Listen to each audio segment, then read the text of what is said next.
Amen. Mhlambe baba Mkwanyana nomlaleli ekhaya. Ngizoba mfishane kakhulu baba. Kodwa kunombuzo baba esesiubuze iminyaka eminingi ilandelana baba. Kuneculo baba Mkwanyana esiliculile iminyaka eminingi ilandelana. Hayi baba ungizwe kahle. Ngithi mina kunombuzo baba. Sihlezi sizibuza sithi engabe unyaka usiphatheleni. Leli culo baba lombuzo sisiubuzile baba isikhathi eside. Sithi gaze lo nyaka usiphatheleni. Kunomuntu njengamanje baba Mkwanyana oyibuzayo ukuthi u2022 umphatheleni. Namhlanje ngizokunika ianswer baba. Namhlanje ngizoyinika ianswer. Unyaka baba Mkwanyana ukuphathele lutho.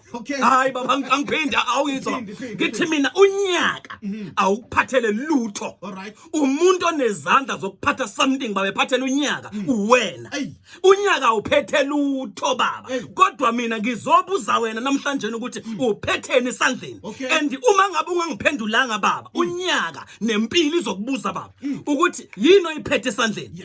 Uma mina ungasuke namhlanje izokubuza impilo automatically ukuthi ubuphetheni mawungena ku2022. Ngithi mina kunabantu baba Mkwanyana abangene kulonyaka bephethe inzondo, bephethe amagqubu, bephethe umona, bephethe inhlebo. Kodwa wonke umuntu uphethe baba. Kunento hayi baba Mkwanyana ungizwe baba. Namhlanje ngizoshumayela ngimotivate sakushumayela. Ngizoyibhanga lento. Ngithi mina unyaka uzokubuza wona baba ukuthi yini oyiphathele wona. Ngoba izinto izoqhubeka zibhede, izoqhubeka zibe zimpi ebese kubiza ukuthi yini oyiphethe baba. Ake ngikhulume kafishane baba. Kuke kwenzeka umpostoli uPaul basemkhunjini oyeRoma. Lithi iBhayibheli uma ngabe ekhuluma umpostoli Paul uthi sagudla kalukhuni. Uma ufunda incwadi yezenzo 27 uthi sagudla kalukhuni baba. Okusho ukuthi kwakuhambeka kanzima ngoba umoya wawumelene nathi. Kodwa asiyekanga ukugudla. Into engiyijabulelayo baba u2021 no2019 ubumelene nathi baba Mkwanyana Bishop lami. Kodwa asiyekanga ukugudla sagudla kalukhuni. Athi mangabe ufunda baba elapha ya ku27 ku26 athi kepha simele ukukhahleleka esiqhingini esithile. Hayi baba ukhuluma lamazwi ngoba akhulunywe ingelosi. Uthi 25 yimani isibindi ngokuba simele ukukhahleleka esiqhingini esithize. Uthi ngiyakholwa mina uzisho yena. Uthi ngikholwa uNkulunkulu ukuthi lokho okukhulunywe kumina kuzokwenzeka njengokuba kukhulunyiwe. Bamba lento uma ngabe baba singena ku2022 asingena kamnandi baba. Unyaka usikhahlelile baba. Hayi angiphinde usikhahlelele ku2022 u2021. Hayi ukuthi singene kamnandi. Ngibone baba Mkwanyana even injabulo yabantu indlela bebejabula ngayo mangala baba. Ngikade ngiqeda ukuzomhlabelelo okade uvala ngawo. Othi ngenzela isimanga. Kube isimanga baba Mkwanyana ukukhahleleka ku2022 ngendlela izinto ebeyibheda ngayo baba. Kodwa ngenxa yomusa kaNkulunkulu sikhahleleka kulonyaka. Ngizobuza wena namhlanje mina uphethene esandleni. Uphatheleni unyaka. Ngoba uzoqhubeka uyibuza umbuzo othi unyaka usiphatheleni kanti awusiphatheleni lutho. Umbuzo uthi wena uphatheleni unyaka. Bamba lento. Umpostoli Paul mabekhahleleka esiqhingini esithize ogama lasekuthiwa imelita. Uthi sesiphumile sezwa ukuthi igama lesiqhingi yimelita. Uthi umpostoli Paul abantu bakhona basenzela ububele obungavamanga. Babe basumlilo bothi bamba ngibe standard grade baba angehlisa. Uma ngabe babona bothile wenze njani uPaul? Lithi iBhayibheli wacakasha inswaba. Uthi babe basumlilo ngoba kwakumbanda kunetha. Upostoli Paul mabephuma laphana akabizanga abantu ukushaya itoyitoyi kiwe ekhanseleni baba. Kuyoliwa ngoba sesinethwa imvula sesicishe saminza baba. Akabizanga itoyitoyi ukuthi asiye kwimeya baba. Uthi uPaul mina ngizocakasha insaba bese ngiyibeka kulomlilo.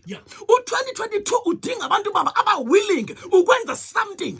Abantu abangeke behlala ukcomplain baba. Abantu abathi no mina I will do something ukuze impilo yami ifudumale kulonyaka. Ngoba izobanda baba impilo uma ungenzi lu angiphinde again. Weba Mkwanyana kuzobanda ekhaya, kuzobanda emshadweni baba, kuzobanda emsebenzini, kuzobanda yonke into oyenzayo uma ungenzi lutho. Kulonyaka unyaka wokwenza something unyaka wokushintsha izinto wena ungalinda abantu hayi baba lalela ku prophet we baba Mkwanyana kwathiwa this is your year sibazwile aba prophet bekhuluma bethi unyaka wakho lona kodwa kwajika kwabheda kakhulu kunaqala ngizwa namhlanje mina yes angimelana ne prophet kodwa ukuze kube unyaka wakho do something.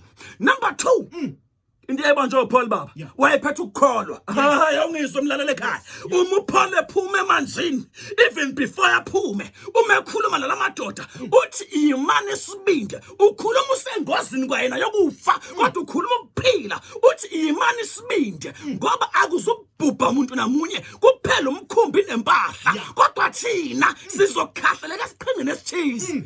Weba Mkwanyana sangiyavala baba besingasathi nisiqhinge so2022 kube umusa ukukhahlaleka kusona ngendlela izimpi baba ezisatheke ngayo kunomuntu oluza imoto baba yadliwa kunomuntu oluza umuzi baba wadliwa kunomuntu okhamba unkosikazi kwaphela umshado baba ngenxa yezimo ngoba beyimelene nathi kodwa siyithole baba sesikhahlaleka esiqhingeni so2022 kumusa baba ngithi namhlanje na mina Uphetheni baba esandleni ngoba nami ngangiphendule mina kodwa impilo izokubuza yona izimo izokubuza zona ukuthi unyaka uphathi ungivale baba Mkwanyana zizokubuza baba ukuthi ufunde uphetheni esandleni bengizothi mina hayi bakwethu asiyibambe into yokukholwa iyabambeka kunje uma ukholwa engasakholwa kahle uthembe engasathembise ngoba uNkulunkulu esihamba naye uNkulunkulu esimi naye umile ngakithi kuze kube phezulu kwethuna baba uyahamba nomuntu uNkulunkulu baba Mkwanyana akamdela umuntu baba mina ngibabonile abantu uNkwanyana bebadela abantu ngibabonile abantu bebalahla abantu ngibabonile abantu bebashiya abantu kodwa uNkulunkulu engikhuluma ngaye namhlanje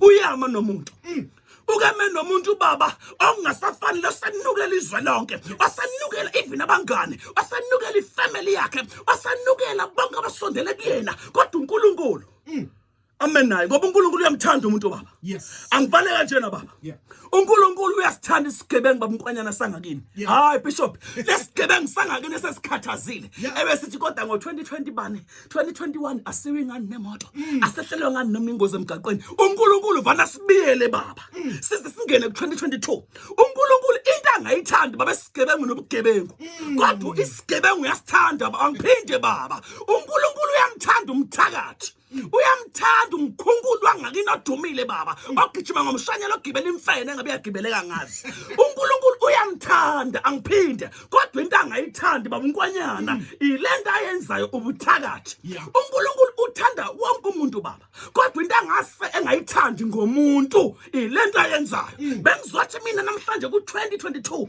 ake uyibheke wena awubuka isandla sakho makhelwane ekhaya awubuka isandla sakho mhlobo wami ekhaya buka isandla sakho ngithe ngizoshumela sengimotivate ngithi mina buka isandla sakho uphethene esandleni lento ayiphethe ku2022 iyona ezoba nayithelo umuntu ubhodla kudlile baba Mkwanyana uzofuna ukutshalile baba awusoze baba udle iklabishi ubhodla inandos uyabona lento ayiphethe lento ayidlayo uzobhodla yona imphumela izoba exactly njengalento oyitshalile uvuna okunjani baba okutshalile igama lakhe Nkonzo ngwakamdluli sibongo khuluma amazwi amandla sitshele baba masifuna ukuxhuma sifuna ukudonsa sikuthola kanjani social media platforms tholakala kanjani amen kulula kakhulu baba lapha ya ku Facebook ngikhona Nkonzo Mdluli kanjalo na Instagram ngikhona Nkonzo yethu ku Twitter ngikhona Nkonzo Mdluli lapha ya ku YouTube channel ngikhona futhi Nkonzo Mdluli kanti nalapha ya ku TikTok ngikhona